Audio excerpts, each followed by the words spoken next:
Hello दोस्तों, स्वागत है आपका केवाईटी एजुकेशन चैनल में। तो कल दूसरे दिन के वीडियो में यानी डे 2 के वीडियो में मैंने आप लोगों को बताया था कि आज जो मैं कॉम्बिनेशन क्लास चलाने जा रहा हूँ, इसमें डे 3 का जो क्लास है ये तीनों क्लास के लिए सेम है, यानी क्लास 7, 8 और 9 ये जो तीनों क्लास है, तीनों क्लास की आज की वीडियो सेम पड़ेगी।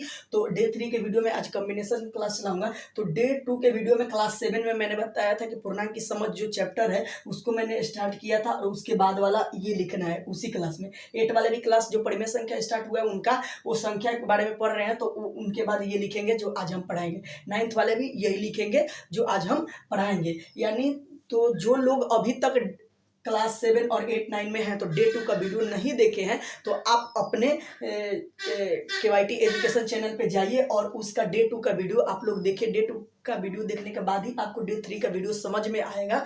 तो डे 2 का वीडियो देखने के लिए आप लोग केवाईटी एजुकेशन चैनल पे जाके उस चैनल को सब्सक्राइब करके और वीडियो देख सकते हैं। और हाँ, जब भी आप क्लास लेने बैठिए, मोबाइल 1 घंटा का जब भी आपका फ्री हो तो आप जाइए, बैठिए, पढ़िए। और जब भी आप पढ़ने बैठिए तो आप अपना नाम वीडियो के कमेंट में नाम और क्लास जरूर डाल दीजिएगा ताकि हम लोगों को पता चल जाए कि आज का क्लास आपने किया है। तो आज हम संख्या के बारे में कल तक मैंने जो बताया था कि धनात्मक संख्या और ऋणात्मक संख्या के बारे में मैंने पूर्ण विवरण के साथ बता दिया था। अगला है हमारा संख्या है भाज्य संख्या। क्या है? भाज्य, या इसको बोलते हैं हम यौगिक संख्या। इसको अंग्रेजी में बोलते हैं कंपोजिट नंबर। यानी भाज्य संख्या को ही हम लोग क्या बोलते हैं? यौगिक संख्या। दूसरा है, हम लिखा रहे हैं इसको भी, दूसरा है हमारा अभाज्य संख्या। अभाज्य, या इसको बोलते हैं हम लोग रूढ़ संख्या, जिसको हम इसको अंग्रेजी में बोलेंगे प्राइम नंबर। क्या बोलेंगे? Prime number. अब आइए, इन दोनों ये काफी क्वालिटी इनको मिलती है और ठीक ये एक दूसरे के अपोजिट है, इसलिए मैंने दोनों को साथ साथ लिख के दोनों का साथ साथ समझाने के प्रयास करूंगा। तो ये भाज्य संख्या है। अगला हमारा जो संख्या भाज्य संख्या को हम एक यौगिक संख्या भी कह सकते हैं, जिसको अंग्रेजी में बोलते हैं कंपोजिट नंबर। ये तो सिंपल है। अगला है अभाज्य संख्या, जिसको हम लोग रूट संख्या बोल सकते हैं और इसका अंग्रेजी में नाम जो है उसका प्राइम नंबर है। अब देखिए, ये दोनों का परिभाषा डिफिनेशन हम लिखने का प्रयास करेंगे। तो एक से बड़ी वैसी प्राकृत संख्या, इसका भी जो डेफिनेशन स्टार्ट है ये इसी तरीके से स्टार्ट होगा।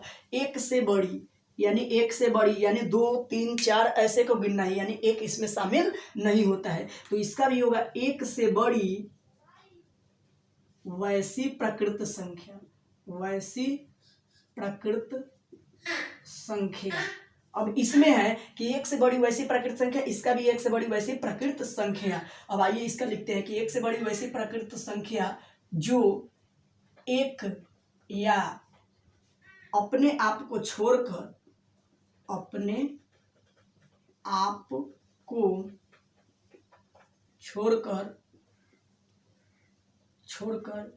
किसी अन्य संख्या से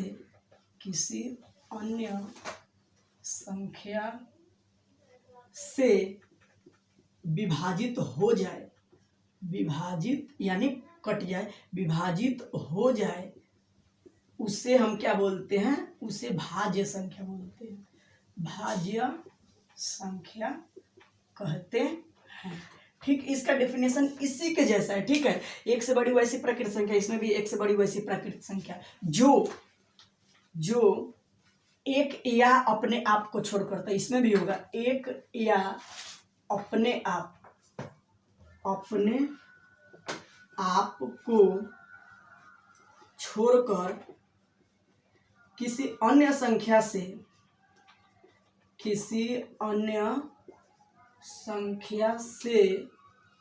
अब देखिए, यहीं पे डेफिनेशन है कि इसमें भी है कि किसी अन्य संख्या से, ये है कि विभाजित हो जाए तो भाज्य संख्या, इसमें होगा कि विभाजित न हो। तो एक या अपने आप को छोड़कर किसी अन्य संख्या से विभाजित न हो, इसका हो जाएगा क्या हो जाएगा? ठीक इसके अपोजिट है। तो विभाजित न हो उसे क्या कहेंगे हम? अभाज्य संख्या या रूढ़ संख्या। उसे अभाज्य संख्या कहते हैं। तो बिल्कुल सिंपल है, देखिए इसमें एक को शामिल नहीं किया जाता, भाज्य या यौगिक संख्या या हो अभाज्य या रूढ़ संख्या, इसमें एक को शामिल नहीं किया जाता। तो भाज्य संख्या की परिभाषा है कि एक से बड़ी, मतलब एक से ज़्यादा से स्टार्ट करना है, 2 3 4 ऐसे से। तो एक से बड़ी वैसी प्राकृत संख्या जो एक को छोड़कर, मतलब एक के पहाड़ा में तो सब आते हैं, 2 3 5 10 10 लाख 20 लाख 30 लाख सब आते हैं एक के पहाड़ा में। तो ये बोल रहा है कि एक या अपने आप को, मतलब एक या अपने आप को छोड़कर, इसमें भी एक या अपने आप को छोड़कर, मतलब अपने आप कहने का मतलब है जैसे मान लीजिए कि हम 2 का पहाड़ा स्टार्ट किए हैं, तो 2 तो 2 के खुद के पहाड़ा में आएगा, 3 के पहाड़ा में तो खुद आएगा, तो मतलब अपने आप कहने का मतलब कि उसी के पहाड़ा में आना चाहिए। तो एक के पहाड़ा में तो सभी अंक आते हैं और अपने आप के पहाड़ा में भी सभी अंक आते हैं। तो एक को भी छोड़ देना है और अपने आप को भी छोड़कर किसी अन्य संख्या से विभाजित हो जाए, मतलब किसी और संख्या से उसमें भाग लग जाए, तो उसे क्या कहेंगे? भाज्य संख्या। अगर किसी और संख्या से भाग न लगे तो उसे अभाज्य संख्या। जैसे एग्जाम्पल के माध्यम से देखते हैं दोनों में हम। एक तो हमारा होगा ही नहीं, बोल रहे हैं कि एक से बड़ी, तो 2 से स्टार्ट करते हैं। तो मान लीजिए कि 2 रखे, 3 रखे, 4 रखे, 5 रखे, 6 रखे, 7 रखे, 8 रखे, 9 10 11 ऐसे रखते गए, ठीक है। इसमें भी मान लीजिए कि हम रख दिए 2 3 4 5 6 7 8 9 10 11, ये कहीं तक जाएगा अपना। तो दोनों को पहचानने का, यानी कि भाज्य संख्या इनमें से कौन है और इसमें से अभाज्य संख्या कौन है, वो पहचानने का तरीका देखिए। अगर ये एक या अपने आप को एक का पहरा छोड़ देना है और उसी का पहरा छोड़ देना है, बाकी किसी और के से भाग लग जाए, जैसे 2 को देखिए, 2 एक तो एक के पहरा में आएगा, 1 दूनी 2, तो एक को तो छोड़ देना है, तो एक को हटा दीजिए। और 2 के पहरा में भी 2 आता है, बाकी किसी के पहरा में नहीं ना आता, तो बाकी किसी से अगर विभाजित ये तो नहीं होता है, तो ये किस में चला जाएगा हमारा? ये आ जाएगा अभाज्य संख्या में। 2 नहीं होगा।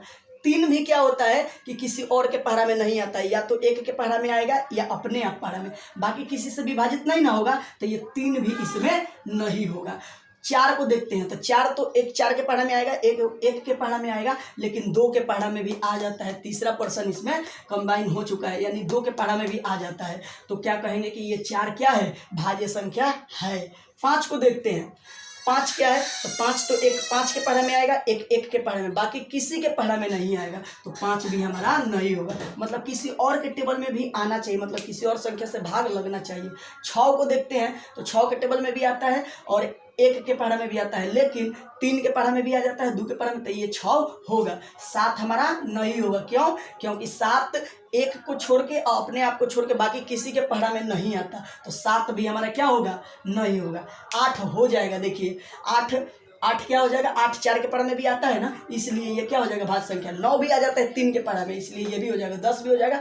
11 हमारा नहीं होगा, क्योंकि 11 किसी के पहाड़ा में नहीं आता, या तो 11 के पहाड़ा में आएगा, नहीं तो 1 के पहाड़ा में आएगा, तो ये लोग नहीं होंगे।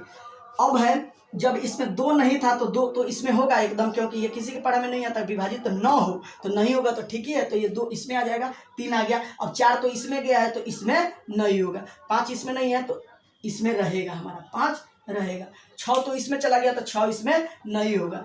इसमें 7 नहीं है, तो 7 इसमें होगा। 8 इसमें है, तो 8 में टक जाएगा, 9 में टक जाएगा, 10 में टक जाएगा, यानी कि एक के बार सीधा 11 होगा। तो यानी कि 2 3 5 7 11 ये सब क्या है? अभाज्य या रूढ़ संख्या।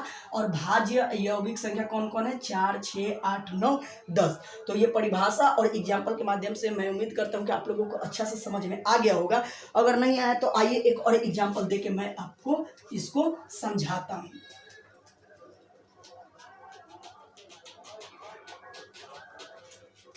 कोई हमें पहचानने के लिए बोला, एक संख्या लिख दिया 8, एक संख्या लिख दिया 20, एक संख्या लिख दिया 17। बताओ कि कौन भाज्य संख्या है, कौन अभाज्य संख्या है? तो बोला था कि किसी अन्य संख्या से विभाजित नहीं होगा। जब नहीं होगा तो उसको अभाज्य बोलेंगे, या विभाजित हो जाएगा तो उसको भाज्य बोलेंगे। तो 17 बताइए किसी के पहाड़ा में आता है? सिर्फ 17 के पहाड़ा और 1 के पहाड़ा छोड़ देना है, वो गिनना ही नहीं है। तो 17 के पहाड़ा में आएगा 17, और नहीं तो 1 के पहाड़ा में, बाकी किसी के पहाड़ा में नहीं आता, तो इसलिए ये किसी से विभाजित नहीं होता, इसलिए 17 हो जाएगा हमारा अभाज्य संख्या। लेकिन आप 20 को देखिए, 20 क्या है, 2 के पढ़ा में, 1 के पढ़ा में तो आता ही है, सब आता ही है। 20 के पढ़ा छोड़ दीजिए तो 2 के पढ़ा में 20 आ जाएगा, 4 के पढ़ा में 20 आ जाएगा, 5 के पढ़ा में 20 आ जाएगा, यानी कि किसी और संख्या से विभाजित हो जा रहे थे, इसलिए इसको हम बोलेंगे भाज्य संख्या।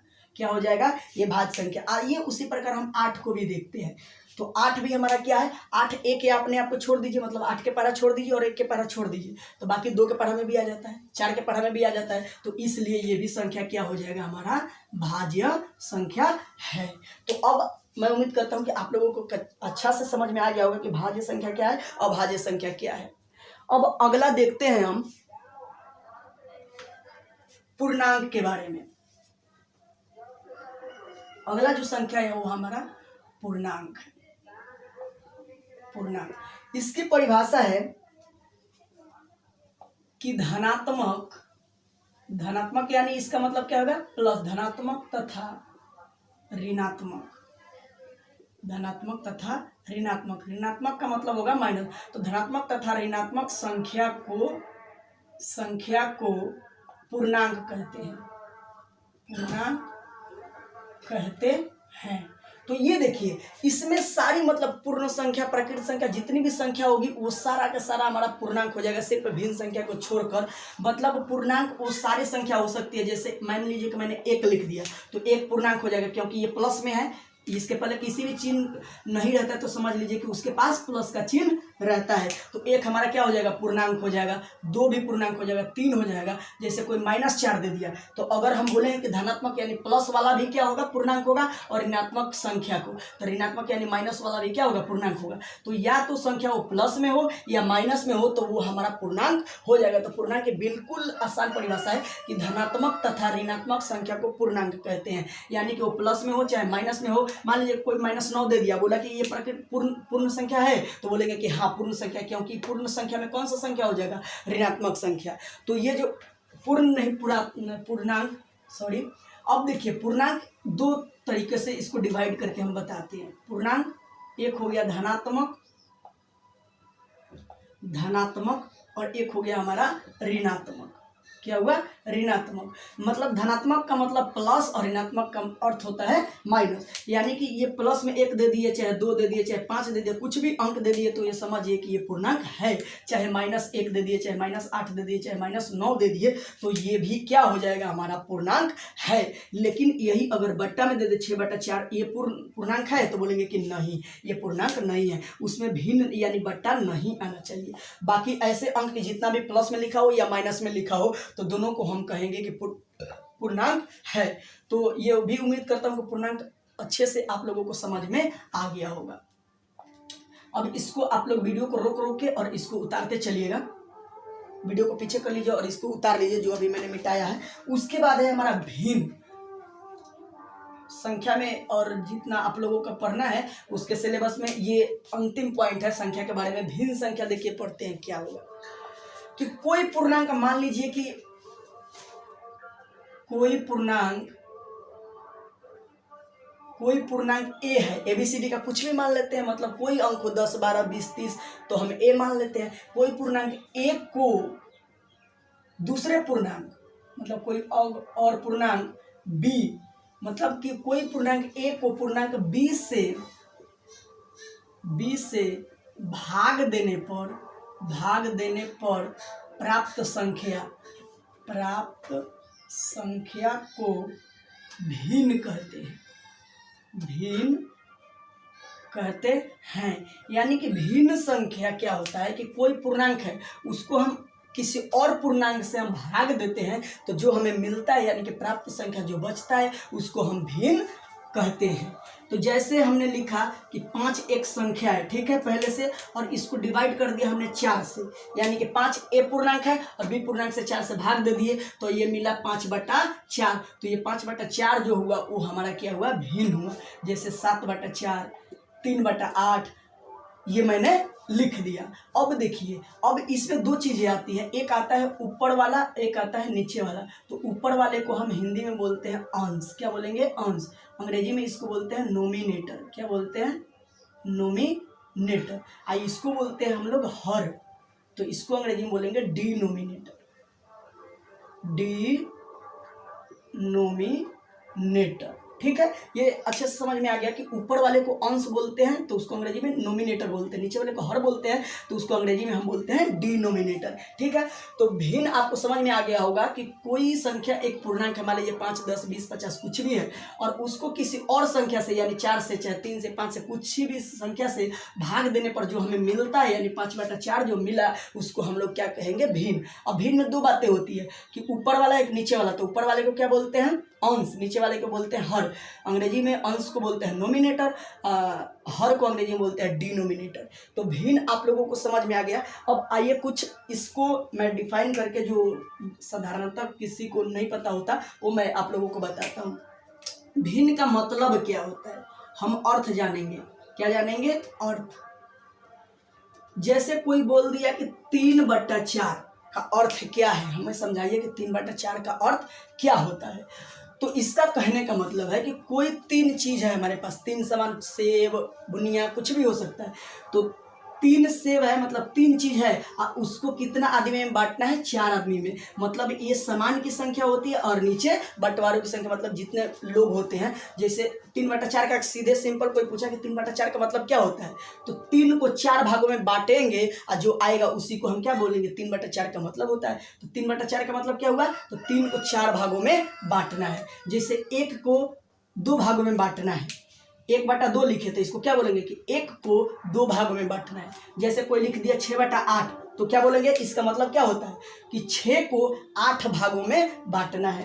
लिख दिया कोई 3/12 तो हम बोलेंगे कि 3 को 12 भागों में बांटना है। तो इसका अर्थ भी समझ में आ गया आप लोगों को। मान लीजिए कि हम आपको एक लिख देते हैं यहाँ पे 1/2, पहला है 1/2।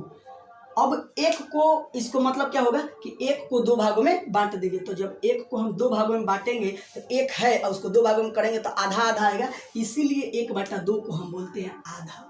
क्या बोलेंगे, आधा। कहीं कहीं आप लोगों ने देखा होगा कि अनाज उठाने चाहे कहीं भी जाते हैं तो उसमें लिखा रहता है 25 और ऐसे आधा लिखा रहता है, यानी कि 25 किलो और ये आधा, मतलब 25 किलो, आधा किलो, तब 25.5 किलो ऐसे लिखा रहता है। तो 1/2 का मतलब क्या होता है, हमारा आधा।